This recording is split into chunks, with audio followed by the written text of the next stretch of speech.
How y'all doing? This is me outside getting my mind right. Now, I'm going to be quiet for a second, but you know it's hard for me. But listen,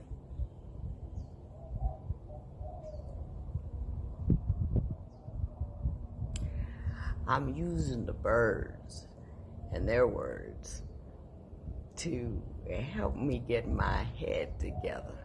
I have always been a quirky chick. But the wonderful thing about being a quirky chick and acknowledging that you're a quirky chick is that I always take the time to make sure that my mood is not dictating my actions. I want my actions to get me where I want to go. And sometimes my mood ain't the right engine to get me there. So I have to adjust. I have to get ready. I have to understand. I'm telling you this because I think it's a good thing for us all to do. You know, in any fight, the first battle you have is always with yourself. Is your mind right? Is your argument there? Is your intellect ready to engage people, not with how you feel, but understanding this is how I feel and this is what I need you to know. In addition, understanding how the person you're talking to feels is extraordinarily important. And a lot of people, we're a very combative race. And I'm talking about the human race. We're a very combative group of people. And sometimes it seems that when you take the time to truly understand the other person's position, you're not being, you're feeling a little soft about it. Like, I don't, he's so wrong. How is it that I need to understand how he feels? Let me tell you why. Understanding how people feel, because people feel far faster than they think.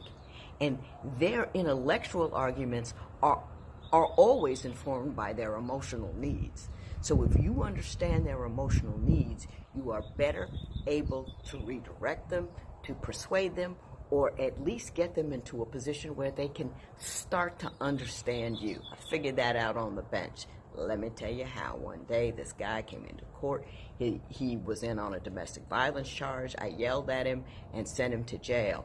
My mother, who happened to be in the courtroom, came to me later on and said, let me tell you what you did wrong. What you did wrong was you sent that man to jail believing that he is the victim of the bitch he hit and that bitch that subsequently put him in jail.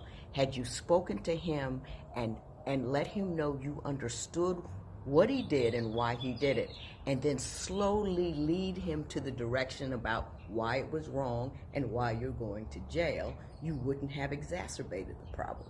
Made it worse, made it more terrible. And anytime I put anybody in jail after that, I always made an effort to make sure the person that I was talking to understood that I understood, and that there is a way to come back.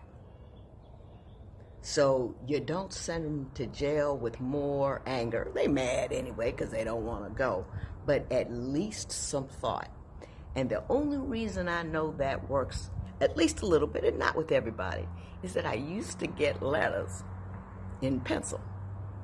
And whenever I got a letter in pencil, I knew somebody was writing me from jail. And every once in a while, they would engage me in conversation about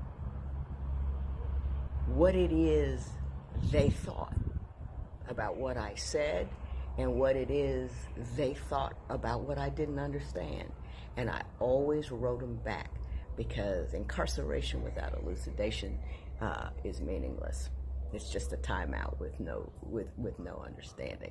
So I said all that to say I don't know what.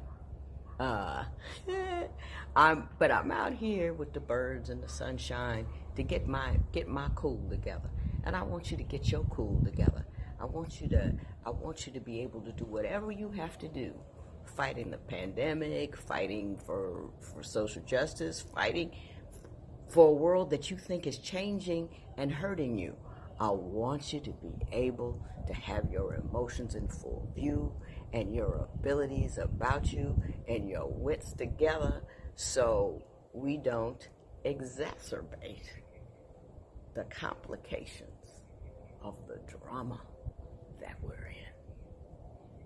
There was your peace.